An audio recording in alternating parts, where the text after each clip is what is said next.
Hello and welcome to the Monday Agenda. Monday Agenda today is highly privileged to talk to Engineer Florence Mahai, who is the Basin Director for the Lake Victoria Basin Water Board. Mr. Mahai, Engineer Mahai, very welcome to the program. Thank you very much.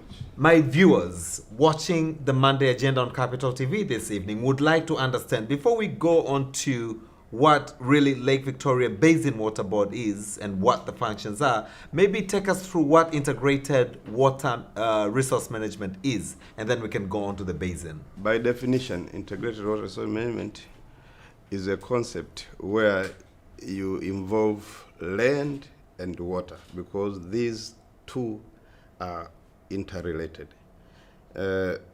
When you look at a river, water flowing in a river has information which has been generated in the land surface.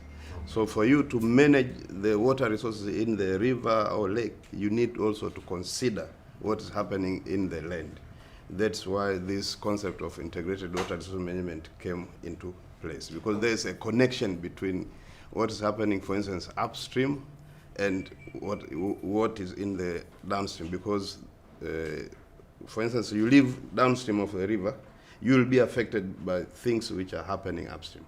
So for planning purposes, it's good to consider the whole system. What kind of information are you receiving from the streams, from upstream? Of course, we are dealing with water resources, and therefore in water resources there are a lot of issues which are enshrined in it, like pollution. In terms of water quality, there are issues which are happening upstream which are affecting the downstreamers, and that information is conveyed through the water systems. So the idea of integrated water resource management came as a solution to a holistic planning.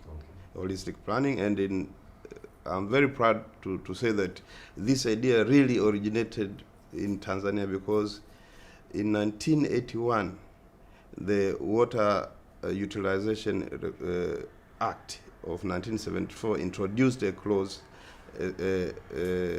which said that now it is being decided that in Tanzania, water will be managed using hydrological units. Now, the concept of integrated water resource management, its application is being done at a hydrological unit, which is the basin. So in 1981, it was decided that Tanzania mainland will manage its water resources using these hydrological units called the basins. So that was introduced in the law in 1981. And then in 1989, the minister responsible for water resources gazetted the establishment of the 9 basins in Tanzania. So in Tanzania, there are 9 basins. We have Rufiji Basin, which is responsible for all the water resources in the Rufiji, and it's the largest. And then we have the internal drainage basin, it's the second largest. We have Lake Tanganyika Basin, the third largest. We have Lake Victoria Basin, and then we have Wamiruvu, we have Pangani, Lake Nyasa, Lake Rukwa, and Ruvuma in the southern coast. So these are the 9 basins of the of mainland Tanzania. Okay, we'll get back to the basins. Just to understand, you are the director, the Basin Director for Lake Victoria Basin Water Board, and just tell us a little bit more about Lake Victoria Basin, and then we'll get to understand about a little bit more about other basins. But what is this Lake Victoria Basin? What are your mission, visions, where you are, where you come from, what are your, where are you going, or probably we'll ask that towards the end of the program. But rather, let's understand the Lake Victoria Water Basin. Lake Victoria Basin Water Board. This is, as much as we have 9 basins, then we have corresponding 9 boards which manage the basins.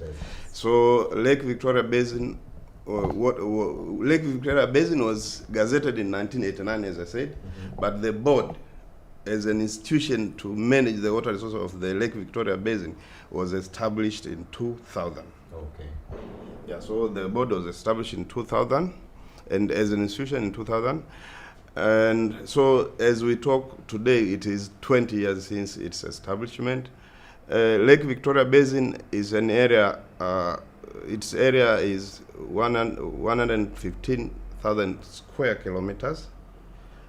It includes regions, Kagera region, whole of it, okay, and then part of Geita region, part of Shinyanga region, and then part of Mwanza region, the part of Simiyu region, and the whole of Mara region. So those are the. Now recently we discovered even Arusha is included. Arusha region is included. So there are those 7 regions which fall. Now someone will try to understand what is it we are talking about. Absolutely. We talked of hydrological boundaries. So what are they? A very simple definition is when it rains. When it rains, some runoff is being produced. Where does that runoff go? So that area where all its runoff ends into Lake Victoria, that whole area belongs to the Lake Victoria Basin. Okay. Yeah. So that's the definition, and that's the coverage. So the board is being managed by board of directors. So there are 10 board of directors being headed by the chairperson, and me being the director of the management, then I am secretary to the board. Okay. So we have the 10 members, but then there's management. And then there are institutions below the board, which are the catchment water offices. And we have managed, we have agreed that there will be 6 catchments in the whole Lake Victoria Basin. And then below them, there are the grassroots institutions, which are Water Users Association. Okay. So far, we have managed to form 15, but our target is to form 23. Okay.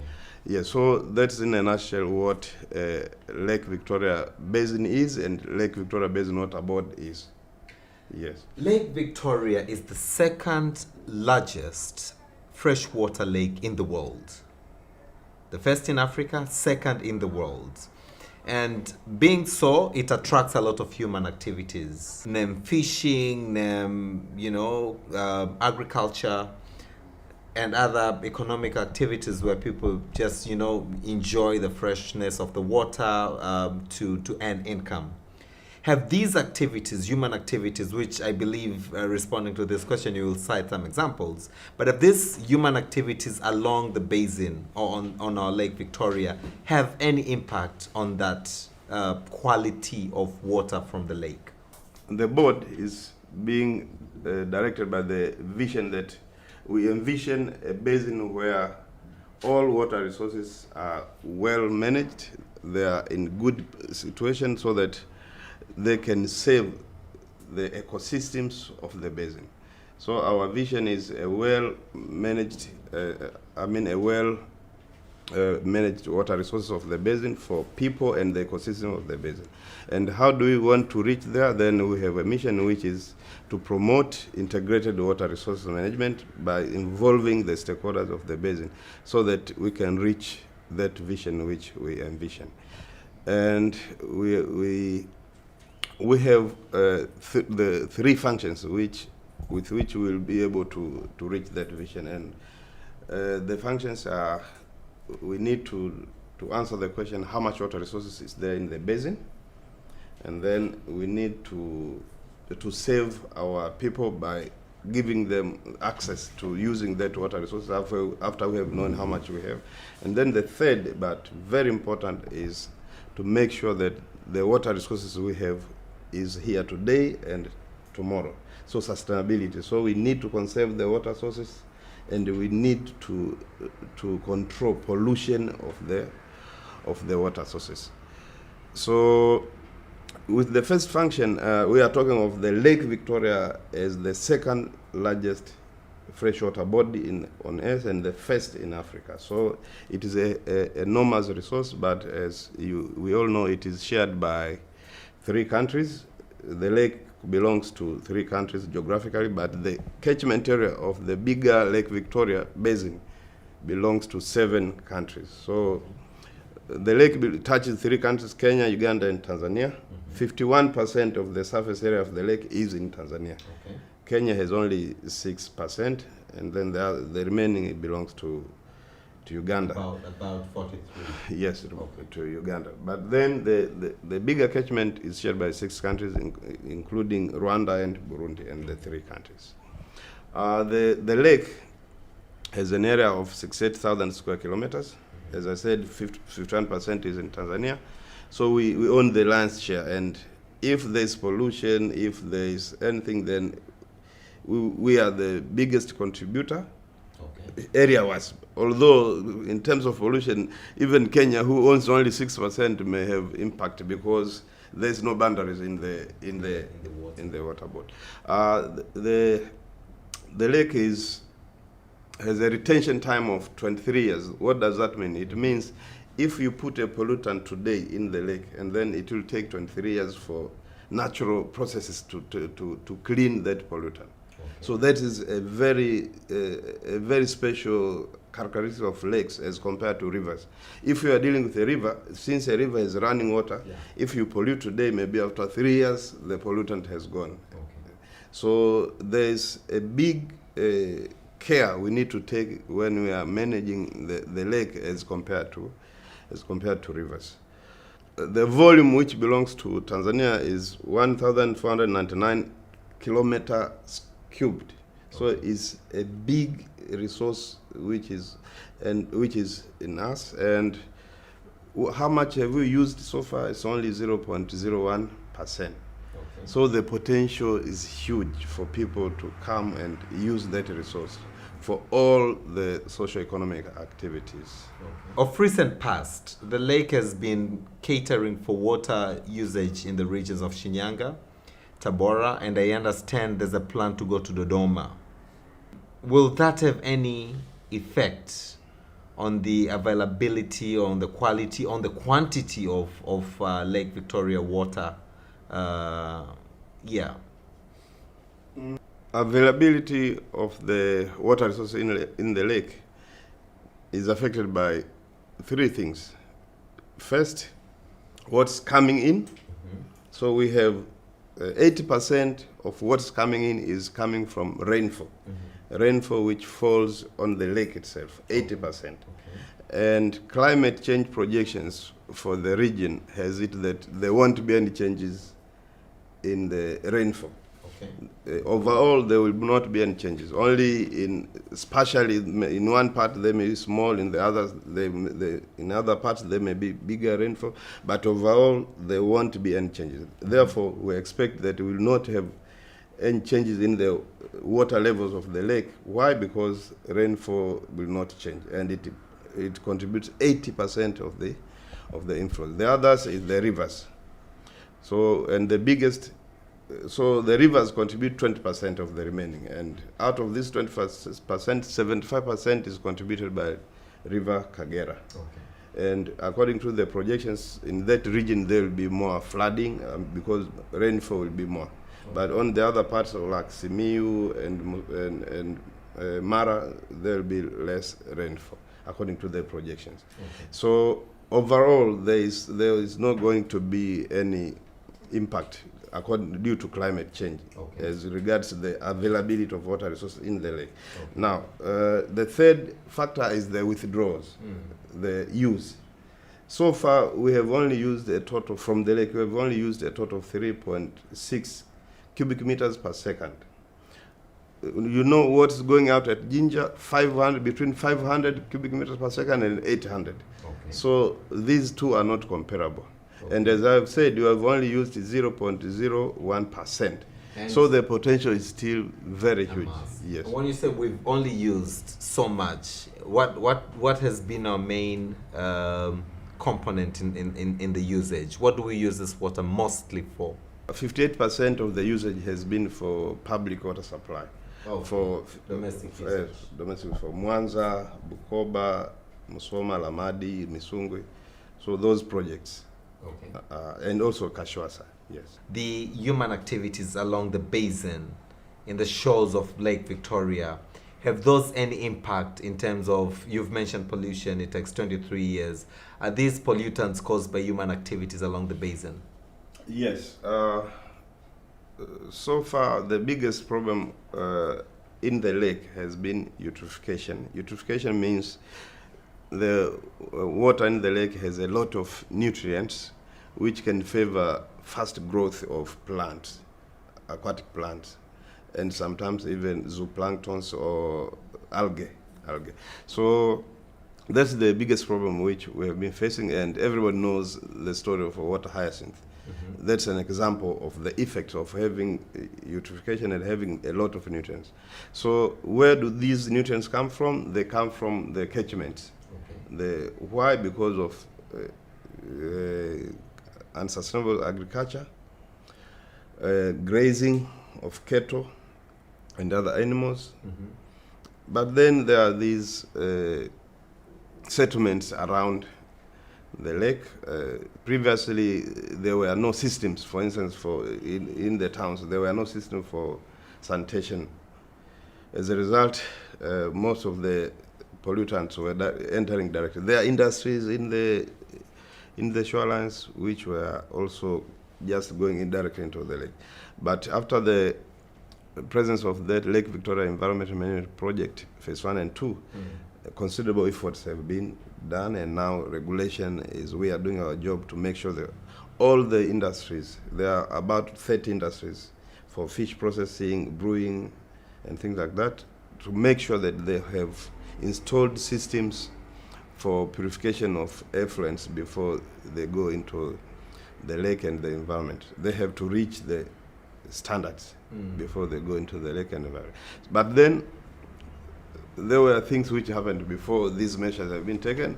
So we have to wait until the 23 years, and then the purification, natural purification process will happen, and so the future is good. Just there. When you say we have to wait for another 23 years, what year are we in right now?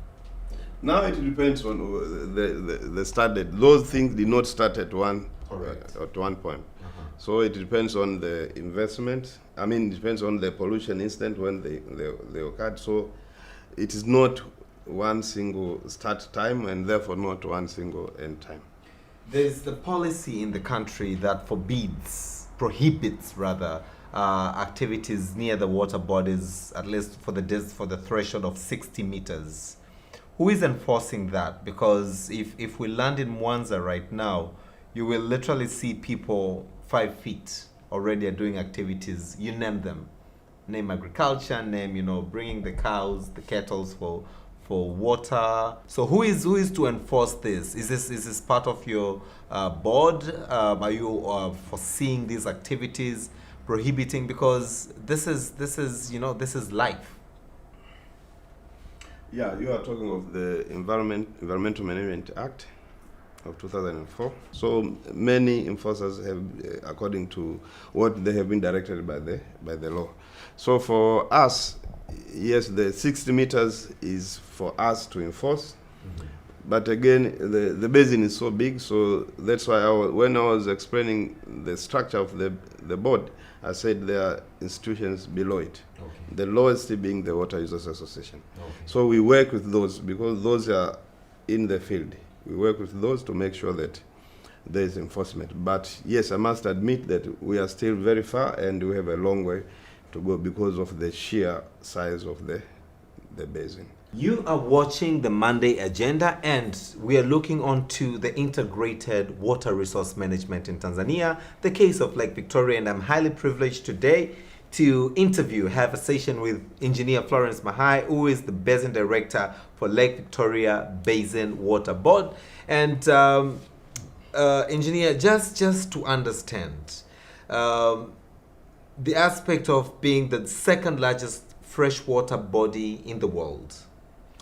Lake Victoria is enjoyed by 5 countries, which you've mentioned. The shoreline touches Kenya, Uganda, and Tanzania. And Tanzania has the lion's share, which is 51%.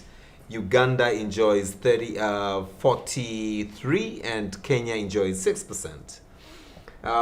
We've also seen the impact on these countries or activities along the basin could also have an impact on other countries from these. But Tanzania, Uganda, not very sure about Kenya, have a lot of mining activities, have a lot of industrial activities along the basin. And some are large, so easy to manage and control in terms of stand measures, but others are petty miners. They call them small miners. And they use toxic materials, and these are hazardous for human consumption, for animal consumption, for fish. And most of Tanzanians like to enjoy fish from Lake Victoria because it's fresh water. What is the basin statement or position on this? Lake is being shared by those 5 countries, and under East African Community, the countries decided that they have to form an organ or an institution which will take care of the lake, because on one side you have the lake which has no boundaries, on the other side you have sovereign states with their own mandates, with their own laws, with their own policy. So they established this organization, Lake Victoria Basin Commission, to make sure that it has that coordination role. So some of the challenges, because these are 7 sovereign states, 5 sovereign states, is that you may have a piece of legislation in one country and you don't have the same in the other country. For a good example is the use of water hyacinth. In Tanzania, it's not allowed to make any beneficial use of it. You just have to harvest it and then burn it so that it does not proliferate out of what you have harvested. But other countries have other approaches. Yes. Kenya, for instance. Kenya, they are allowed to make beneficial use of it by weaving or things like that. Yes. So that's an example where you need Lake Victoria Basin Commission to coordinate and have one approach so that you may have effect. Now coming to your question with regard to industrial and mining pollution. As I said, in the Tanzanian part, actually the basin has all the biggest mines in Tanzania. We have the Gigem, Geita Gold Mine, you have Bulyanhulu, you have Buzwagi, and then we have the North Mara. So there have been challenges, and there have been a lot of progress which have been made. Okay. Our job is to go and do the monitoring to make sure that the system does not pollute our surface waters and our groundwaters. So with that, we have managed. But now the issue of small-scale miners and medium-scale and small-scale miners is still a problem. But what we have done is recently we did an inventory of who is using what in the basin, and so we were able to identify 4,000 people who are using water, including small-scale miners and medium-scale miners. Of course, those large-scale miners are known. And what we are planning now is to work with them to make sure, for at least for the medium-scale miners, they have permanent systems in their place. So we need to work with other institutions like the ministry responsible for mining to make sure that they have sustainable systems which will address the issue of pollution. But then with the small-scale miners, it's really challenging because it's difficult to manage them, because today they are here, tomorrow they are there. Yeah. So we are still considering how we'll work with them. Is it in the mandate of your board to also look onto the issues of biodiversity, and especially the interest of the species, the natural God-given species that are at the basin? With regard to aquatic ecosystems, because remember our area of jurisdiction is water.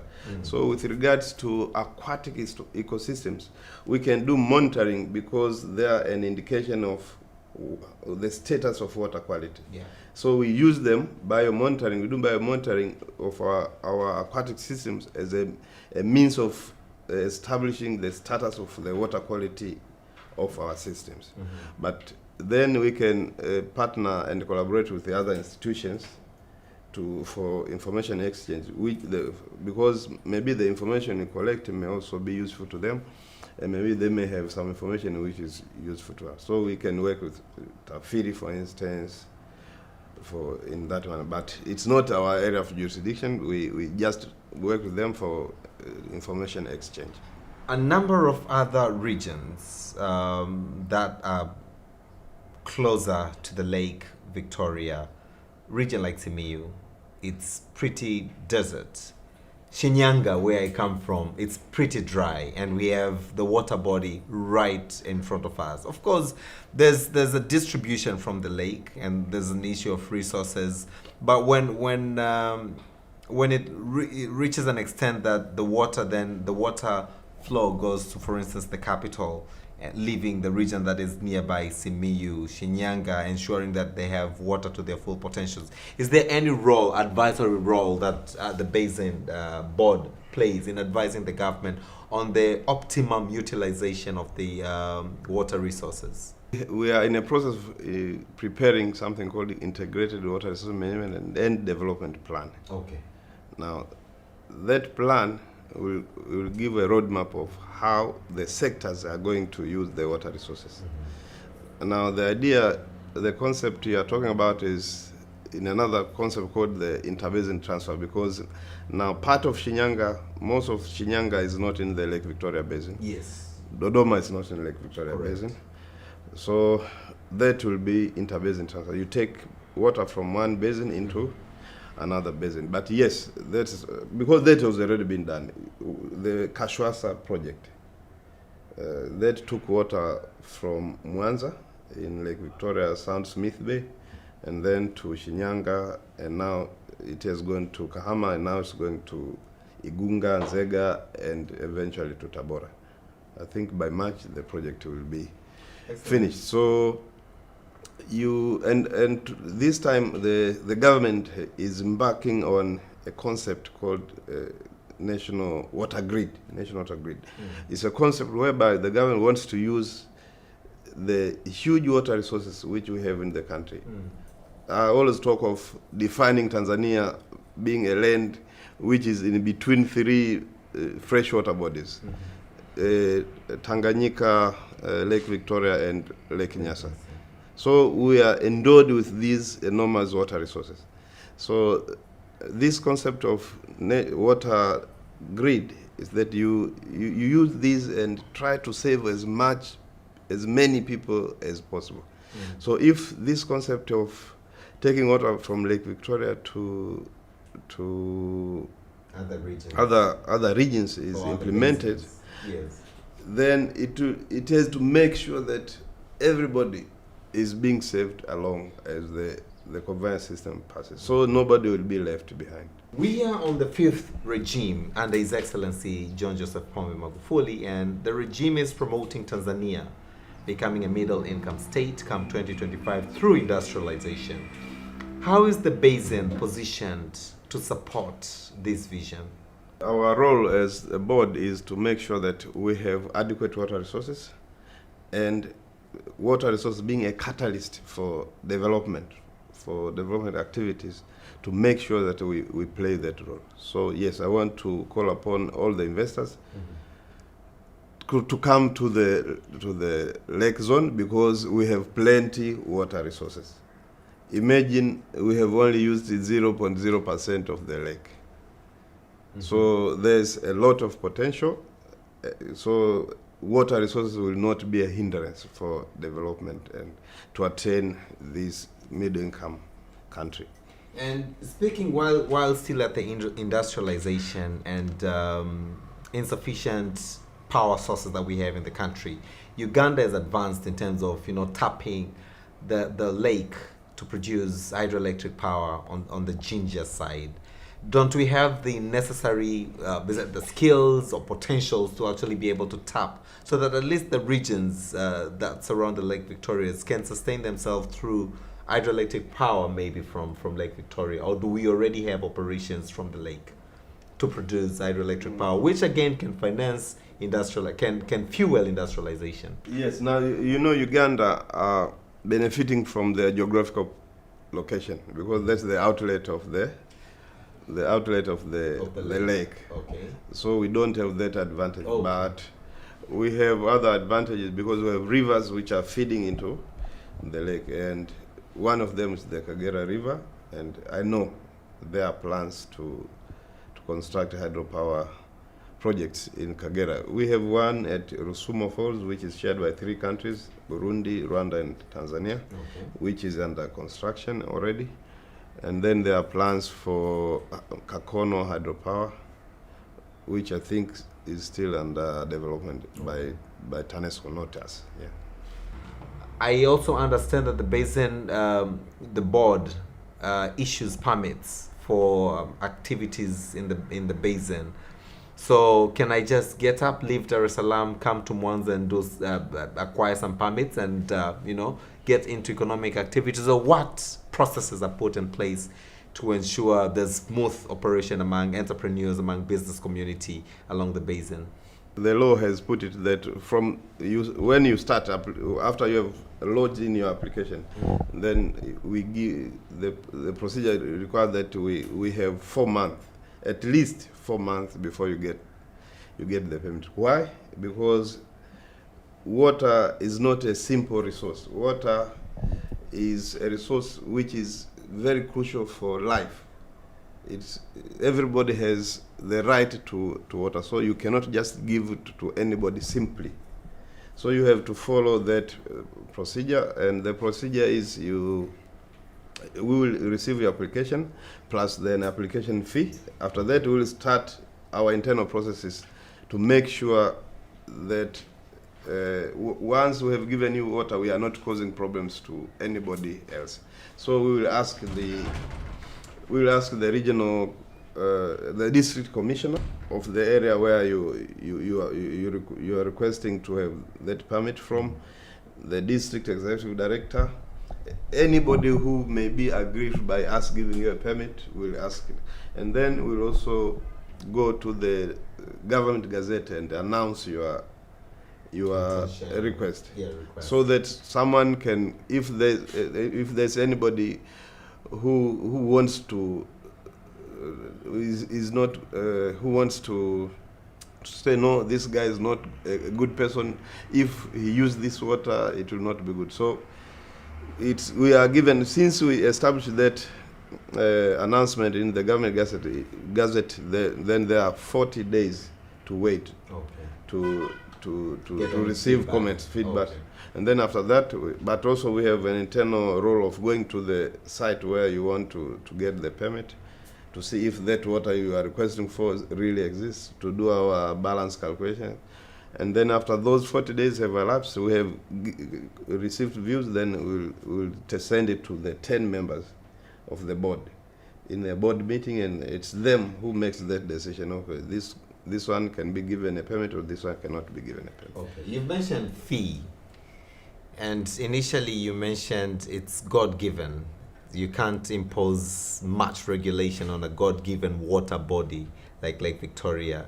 Are the fees Tanzanian friendly, in the sense that can Tanzania, as a normal Mwananchi, wants to actually either promote or support the industrialization drive, afford the fees? The law has also put a process of setting the fees.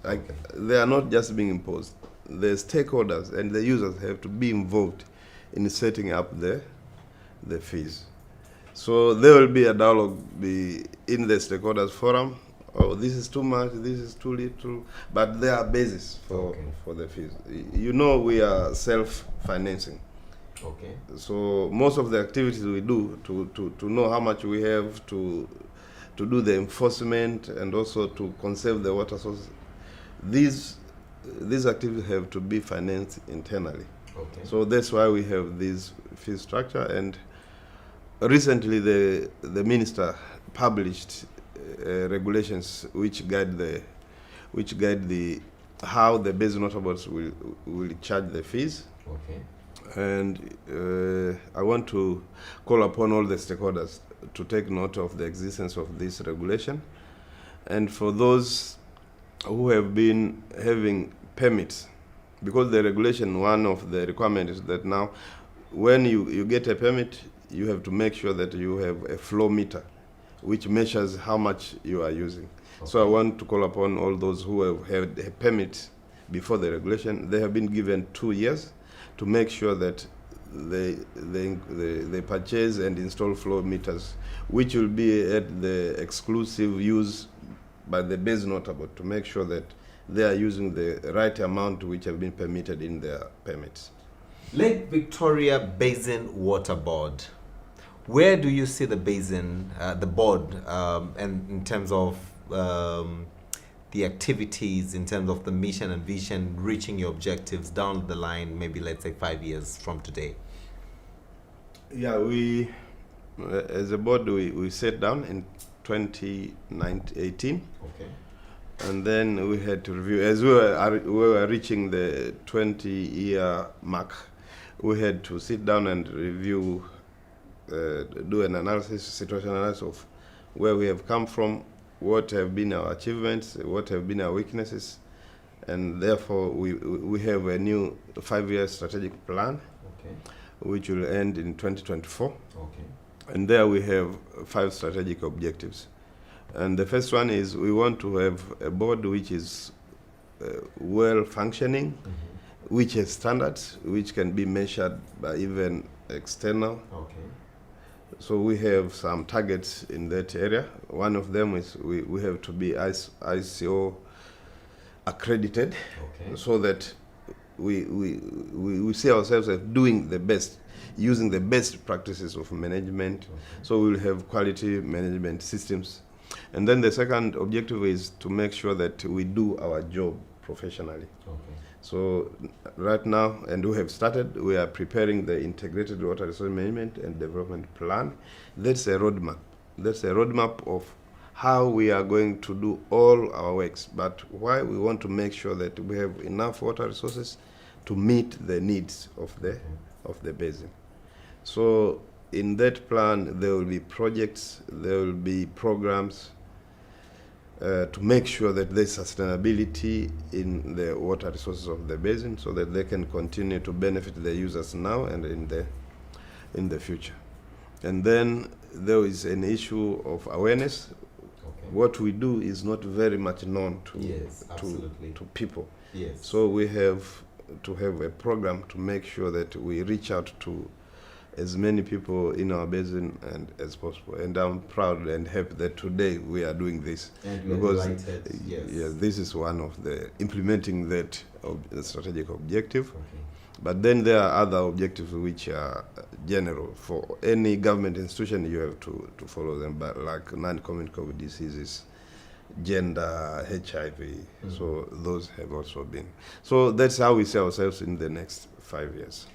That is how the Lake Victoria Basin Water Board sees themselves in the next 5 years. And a call from the director, Engineer Florence Mahai, is that let the private sector, let you and me go down there, go to his office, bag him, get the permits, do some work, do some investment. Let's build industries, because the freshwater body, the second largest in the world and the first in Africa, Lake Victoria, is open to all of us to go and invest as we embrace on the industrialization drive.